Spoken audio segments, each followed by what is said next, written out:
죽음의 신이 우리를 찾아온다면 우리는 지금 어떠한 유산을 남기고 갈 것인가? 물론 인생은 빈손으로 왔다가 빈손으로 간다고 하지만, 그러나 올 때에는 우리가 빈손으로 왔지만 갈 때에는 우리가 남기는 것이 있어야 됩니다. 죽음 앞에 엄숙한 질문, 당신은 지금 무엇을 이 땅에 남기고 갈 것인가? 포사유피 인사유명이라는 말이 있습니다. 범은 아름다운 가죽을 남기고 인생은 이름을 남긴다는 그런 말인 것입니다. 물론 세상의 권력이니 이런 이름을 얘기하는 것이 아닙니다. 영원히 모든 이들로부터 존경을 받을 수 있는 그 이름, 우리는 그 이름을 남기고 가야 됩니다. 부끄럽지 않게 산다는 것은 내 나라, 내 가족, 내 모교, 내 지역에 무엇을 남기고 살아가고 있느냐 하는 것입니다. 물론 우리가 살기가 바쁘기 때문에 어떠한 선한 업적을 남긴다는 일은 결코 쉬운 일은 아닙니다. 이것이 굉장히 어려운 일입니다. 착하게 산다는 것은 나타나지 않지만, 그러나 한 번의 실수로 악한 모습은 사람들의 마음에 금방 나타나게 됩니다.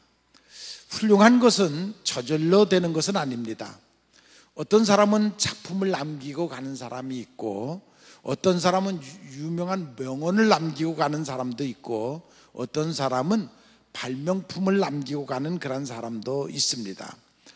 우리는 비록 큰 거는 남기지 못한다 할지라도 우리가 그리스도인들입니다. 그러면 하나님 앞에 우리가 무엇을 그래도 이 땅에 남기고 또 우리의 공적을 하나님 앞에 무엇을 가지고 갈 것인가를 한 번쯤은 생각해 봐야 됩니다. 물론 하나님이 가장 기뻐하시는 것은 예수님을 닮는 성품입니다. 믿음과 충성스러운 삶입니다. 또 성령의 열매라고도 말할 수 있습니다. 그것을 하나님은 기뻐하시고 우리는 그것을 남겨서 하나님 앞에 가야 됩니다. 인생은 하나밖에 없는 생명을 가지고 한 번밖에 살 수 없는 삶을 살아가는 것입니다. 물론 이 땅에서 우리는 한 번 살고 또 천국에 가서는 영원히 사는 그 약속된 삶이 있습니다. 우리는 매일매일 엄숙한 시합을 치르고 살아가고 있는데, 남이 내 인생을 살아줄 수도 없고 내가 남의 인생을 살아줄 수도 없습니다. 아무도 인생은 대신 살 수가 없는 것입니다. 나는 나의 계획에 의해서, 나의 판단에 의해서, 나의 의지에 의해서, 나의 결단에 의해서 사는 것인데, 그런데 우리들이 완벽하지 않습니다. 완전하지 않습니다.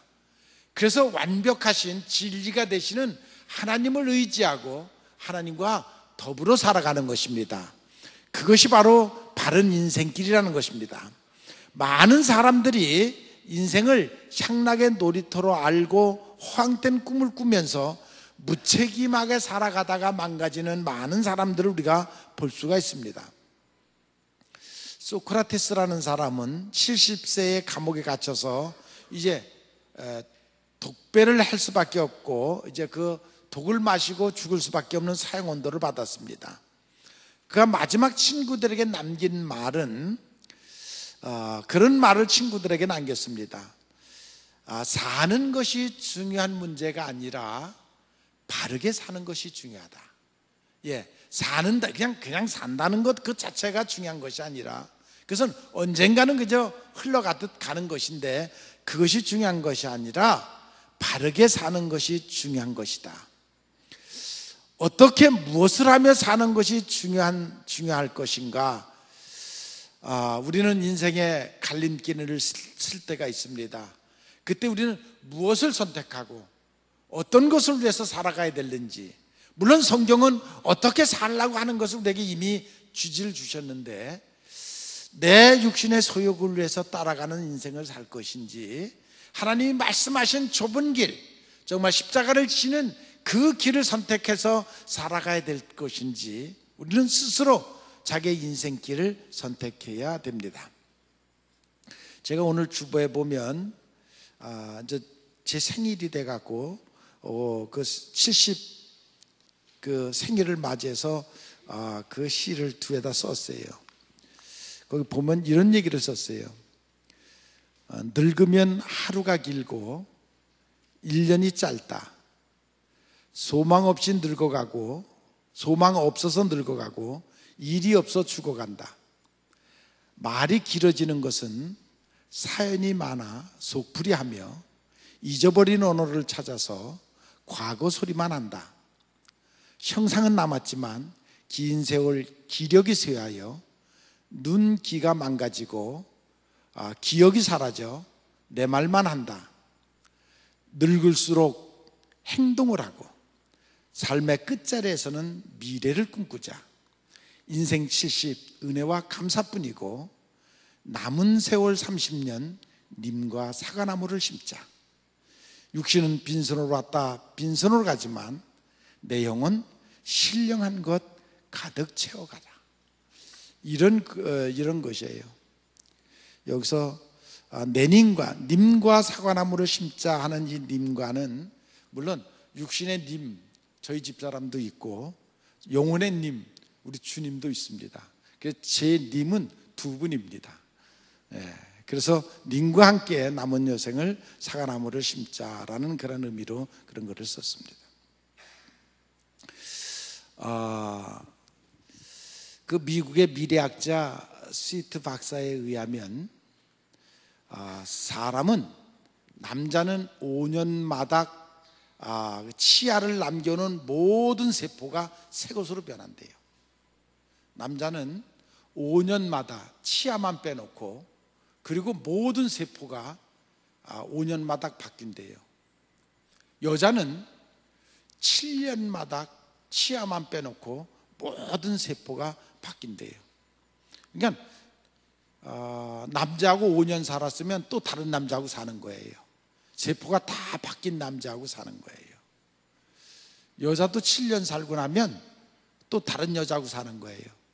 모든 세포가 다 바뀐 그런 여자하고 사는 것이에요. 이것은 이 창조의 질서는 하나님이 만드신 거예요. 그래서 남자는 5년마다 치아를 빼는 모든 세포가 바뀌어져 있고 여자는 7년마다 치아를 빼는 모든 세포가 바뀌어져 있다. 이것은 사람의 의지로 되는 것이 아니라 창조주 하나님이 그렇게 만들어 놓으신 것이에요. 우리의 겉사람이 이렇게 늘 변해가고 있어요. 우리도 모르는 사이에 겉사람은 계속 변해가고 있는 것이에요. 그래서 아이들이 그래서 자라는 것이고 그리고 나이가 먹으면 그래서 늙어가는 것이에요. 그 세포가 그렇게 변해가기 때문에 그렇게 되는 것이에요. 그런데 우리 속사람은 변하지를 않습니다. 속사람의 변화는 내 의지를 가지고 변하는 것이 아니에요. 그죠? 저절로 변하는 것도 아니에요. 이것은 성령의 역사만이 우리들의 속사람을 변화시킬 수 있습니다. 어떻게 보면 성경의 이야기는 사람들을 변화시킨 이야기들이에요.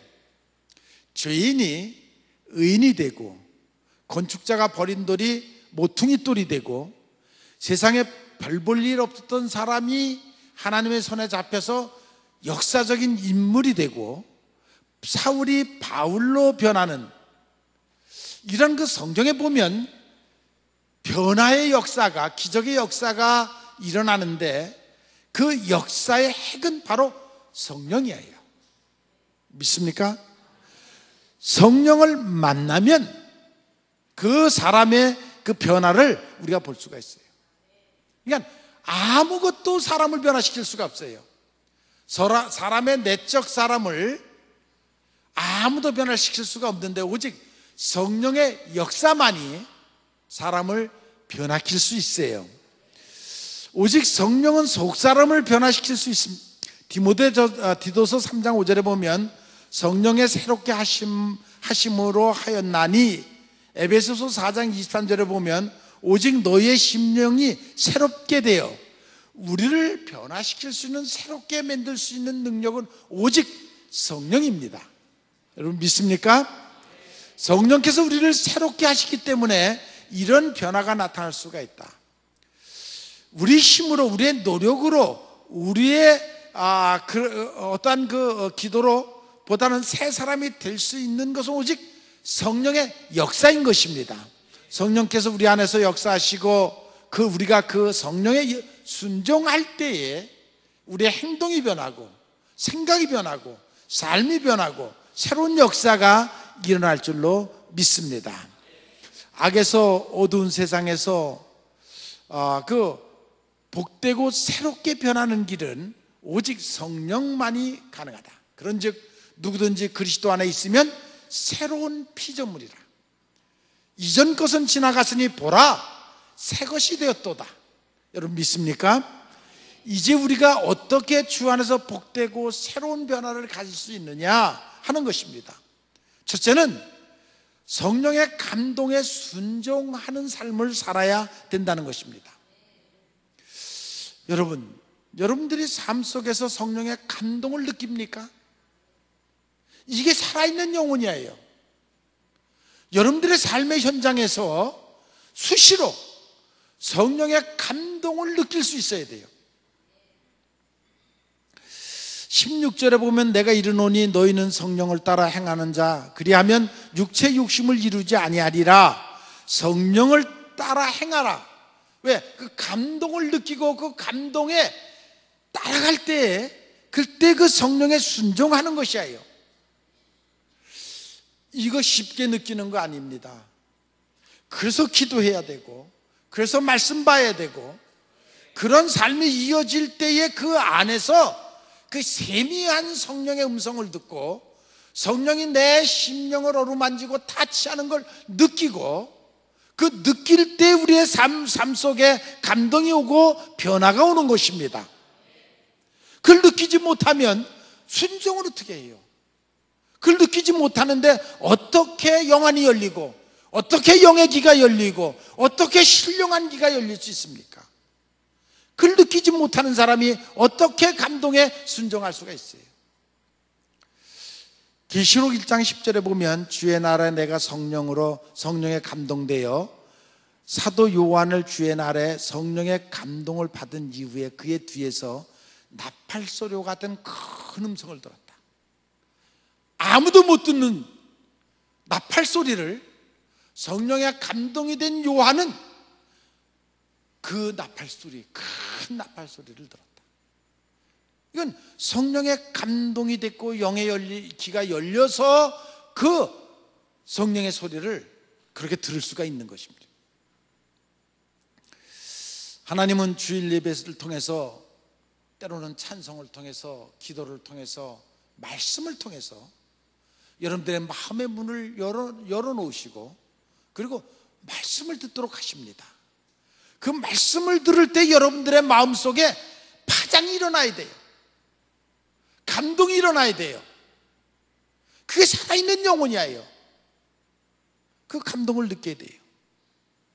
사사기 13장 24절에 보면 그 여인이 아들을 낳음에 그 이름을 삼손이라니라.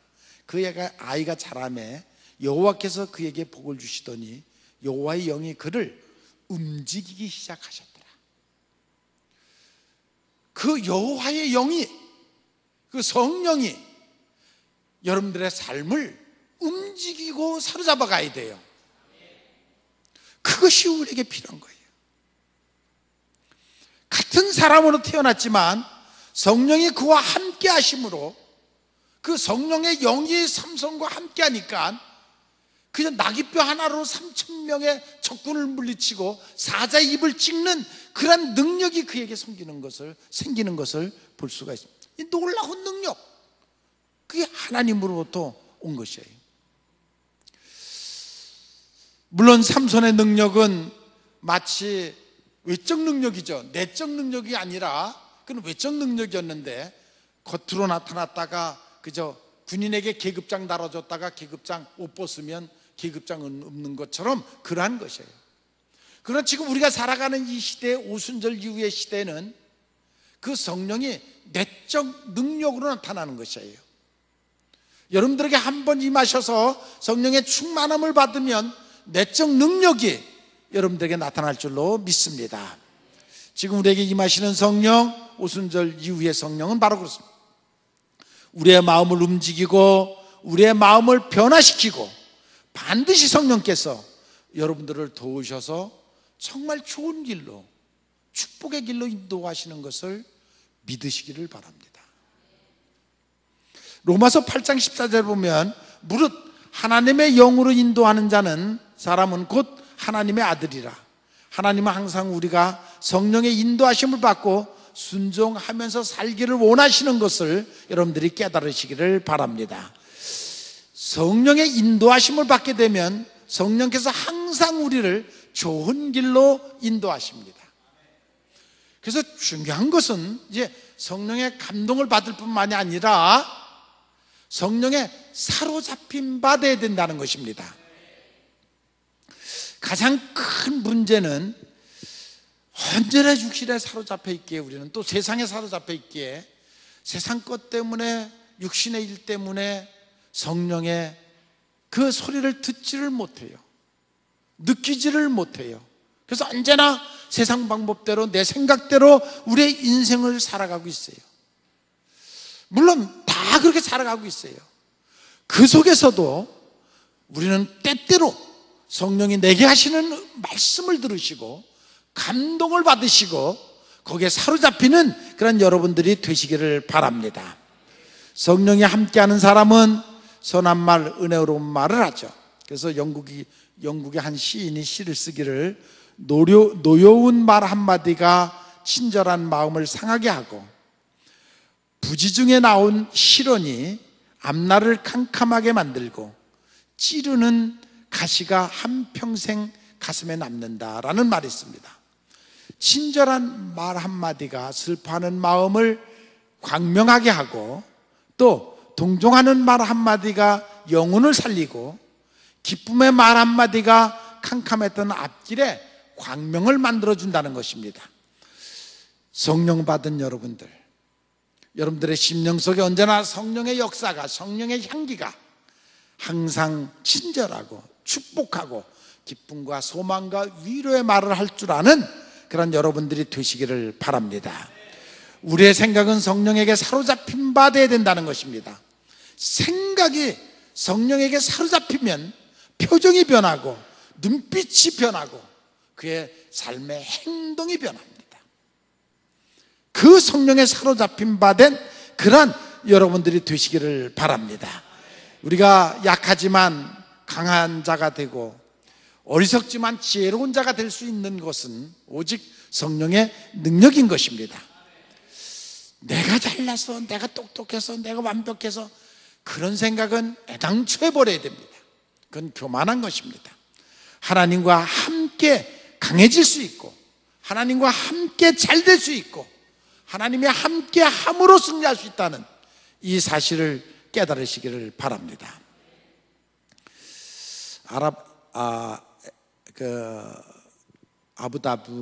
아부다비에 갔더니, 아랍에미리트 그 수도죠.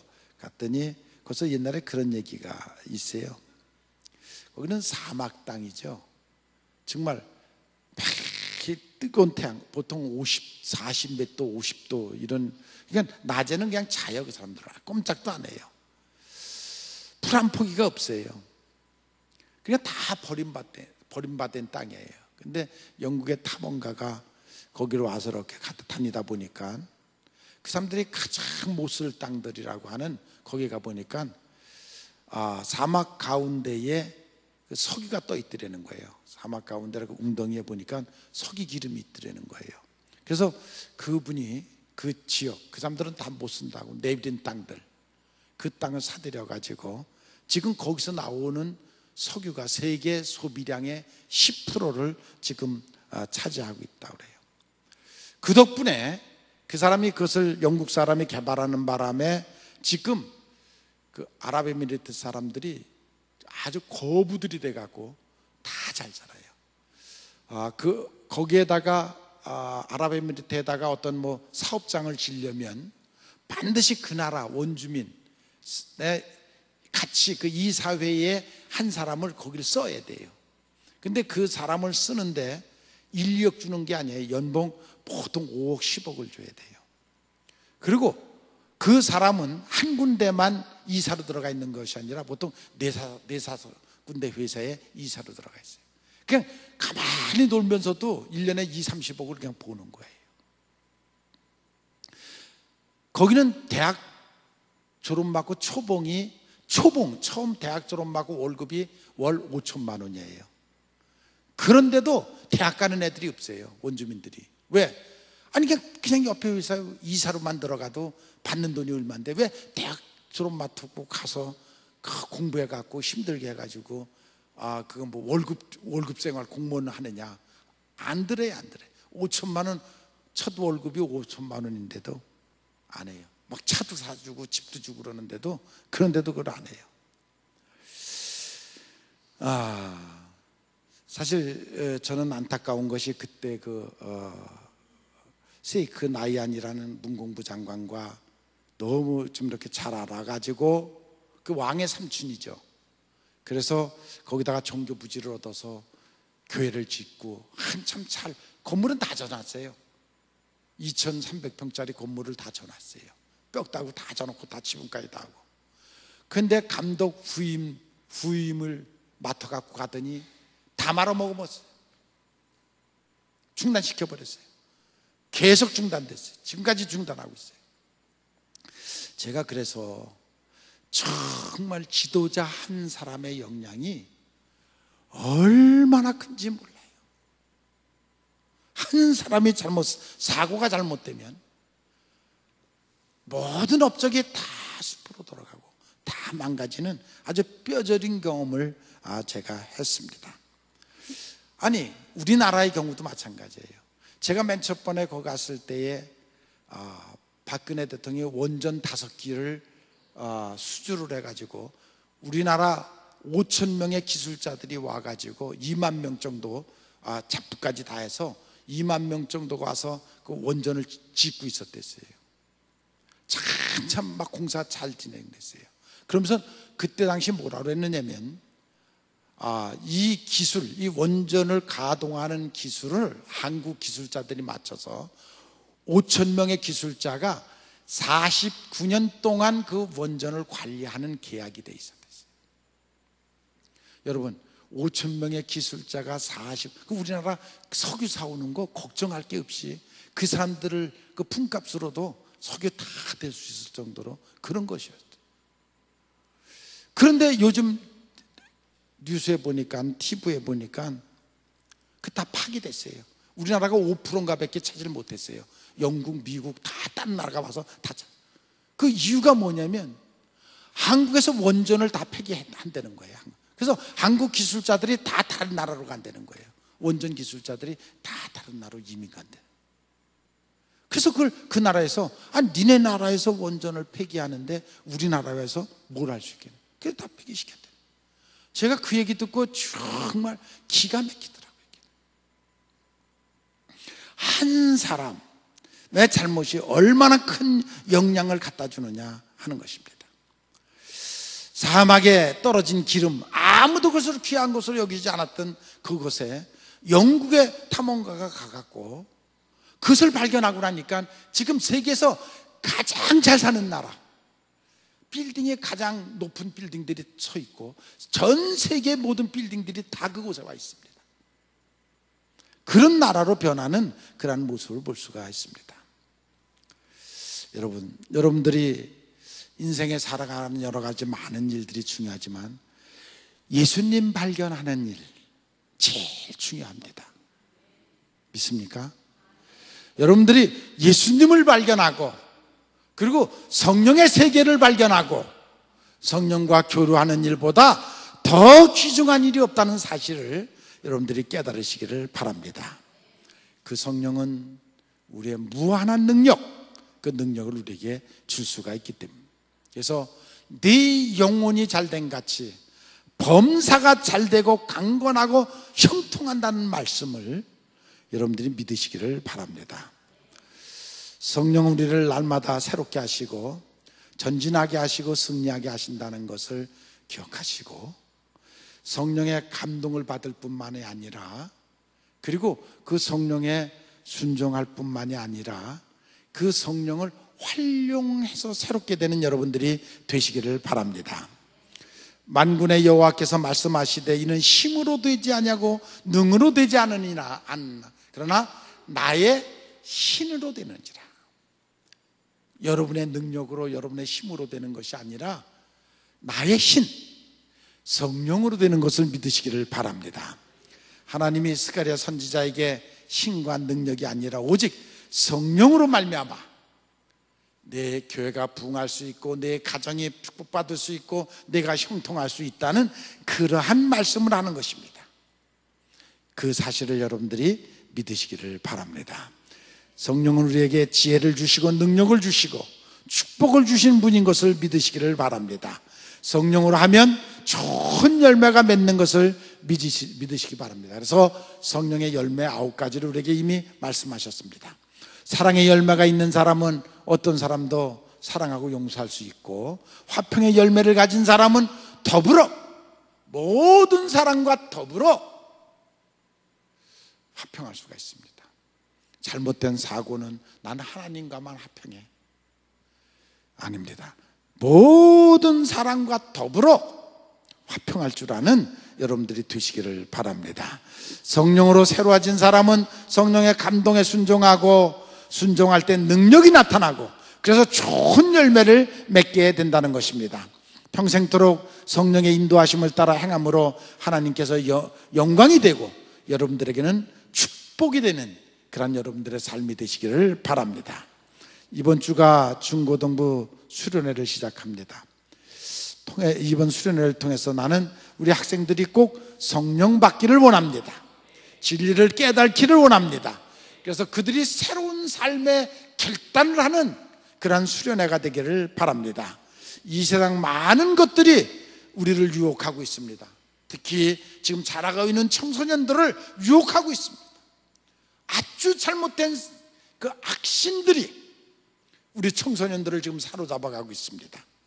하나님의 말씀이 그들의 중심이 되고 성령이 그들을 보호해서 그들이 그곳에 빠지지 않기를 바랍니다.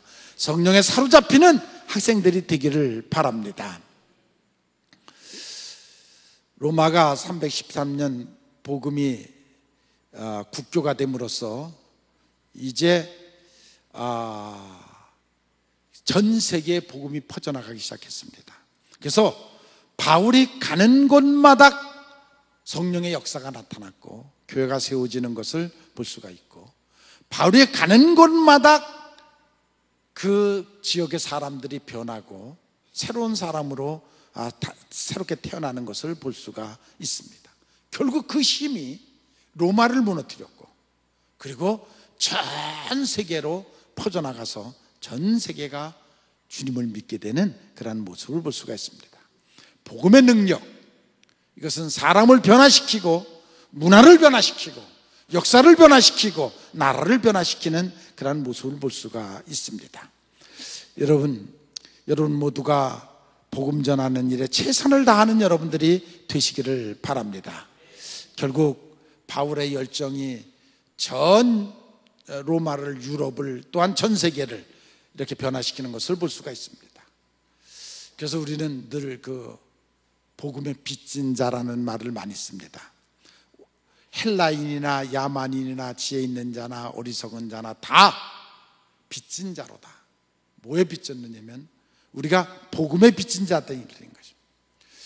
나에게 복음이 전파되기까지는 수없이 많은 생명들이 순교를 당하고 희생을 당해서 복음이 내게 들어와서 내가 예수를 믿게 됐고 내가 구원받게 됐고 내가 천국 가게 된 것에 대해서 우리는 그 은혜를 잊지 말아야 되고 감사해야 되고, 그리고 빚진 자의 마음으로 살아가는 여러분들이 되시기를 바랍니다.